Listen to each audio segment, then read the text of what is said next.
Povo de Deus, estamos novamente numa gravação, aproveitando que temos novas ferramentas a serem utilizadas para uma leitura devocional. E a leitura devocional dar-se-á no Evangelho de Nosso Senhor Jesus Cristo, na narração de Mateus, capítulo 24, dos versículos 45 ao 51. Palavras do Senhor estão assim escritas. Quem é, pois, o servo fiel e prudente, a quem o Senhor confiou os seus conservos, para dar-lhes o sustento a seu tempo? Bem-aventurado aquele servo a quem seu Senhor, quando vier, achar fazendo assim. Em verdade vos digo que lhe confiará todos os seus bens. Mas, se aquele servo, sendo mau, disser consigo mesmo, meu senhor demora, e se passar a espancar os seus companheiros e a comer e beber com ébrios, virá o senhor daquele servo um dia em que não há o espera, em hora que não sabe, e castigá-lo-á, lançando-lhe a sorte com os hipócritas, ali haverá choro e ranger de dentes.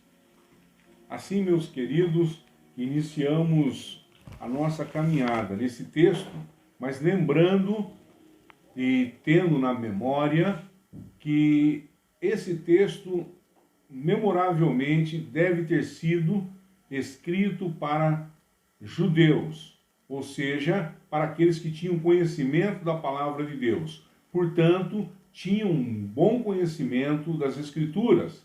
Assim, meus queridos, nós podemos hoje, dia 28 de junho, trazer à memória pelo menos duas passagens bíblicas para serem consideradas leituras de cabeceira para o cristão dos dias atuais.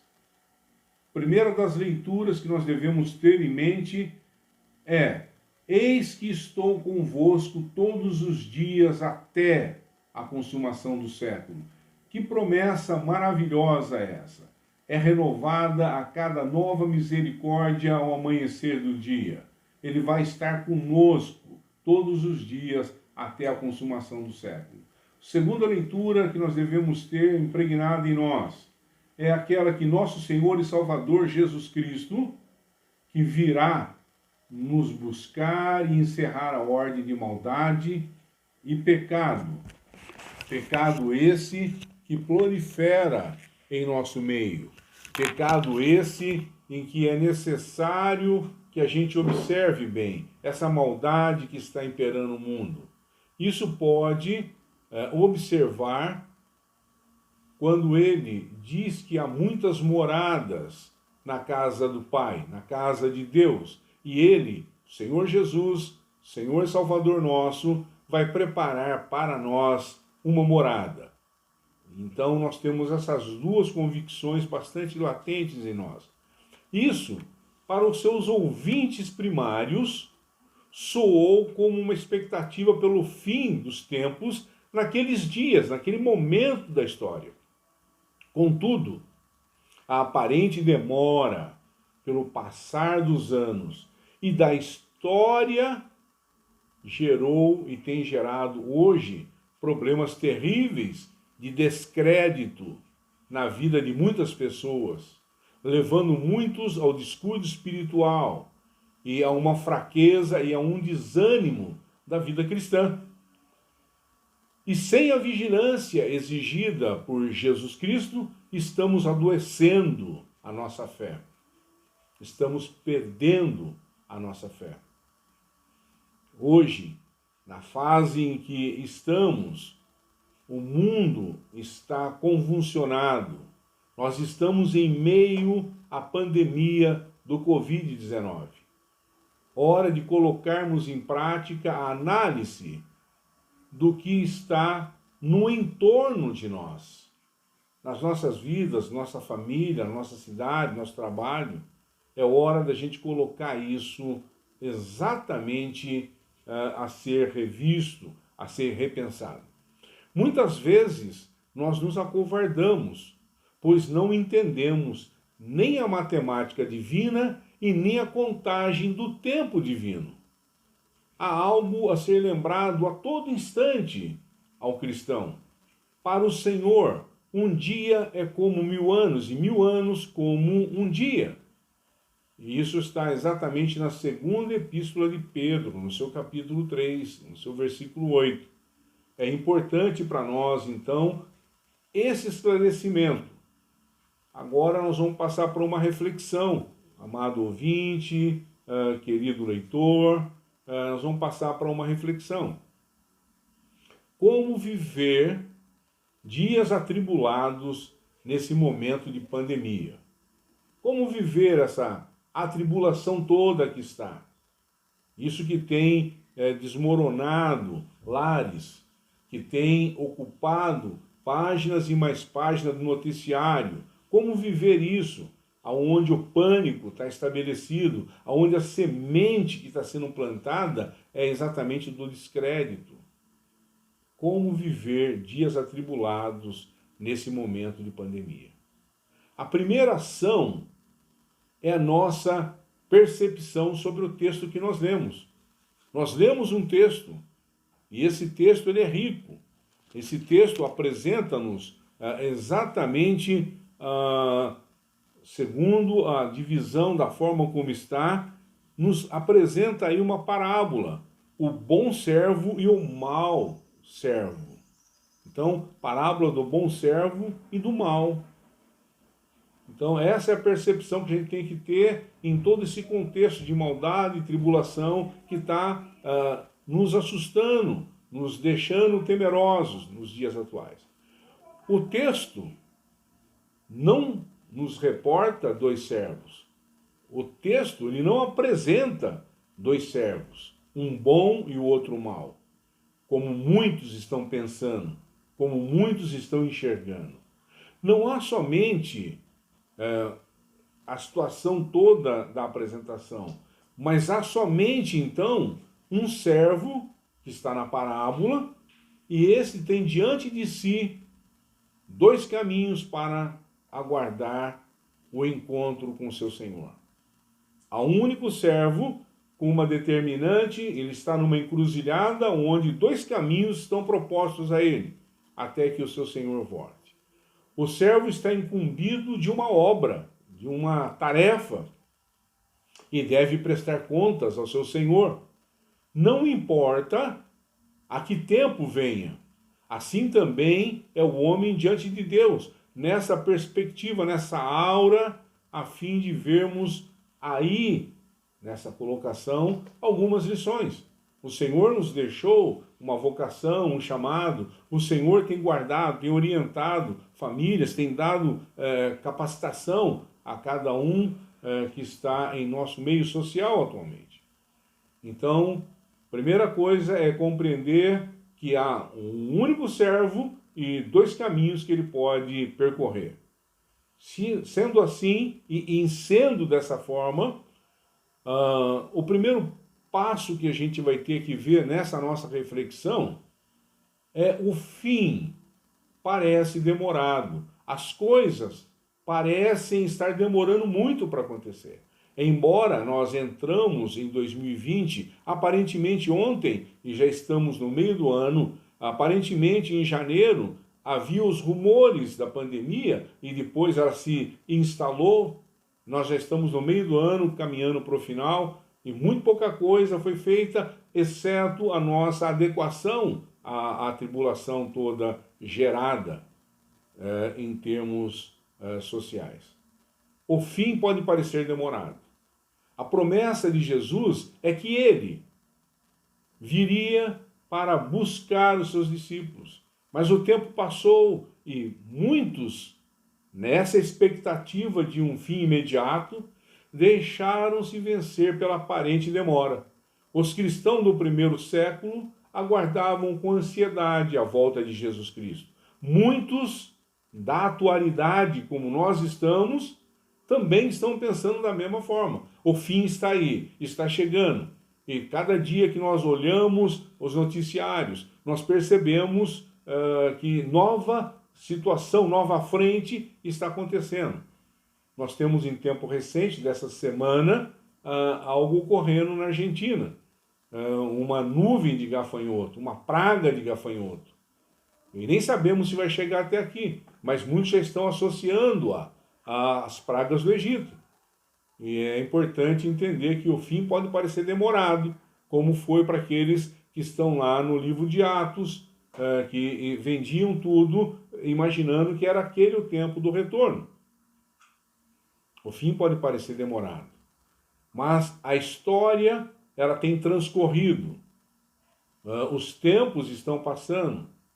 Daquele momento, lá do século I até o ano 1000, da época cristã, e nada do Senhor chegar. Quando chegou na virada do primeiro século, do primeiro milênio, nós encontramos, nessa época, uma corrida muito grande para as igrejas, achando-se que o fim se daria imediatamente ao findar o milênio, o que não aconteceu.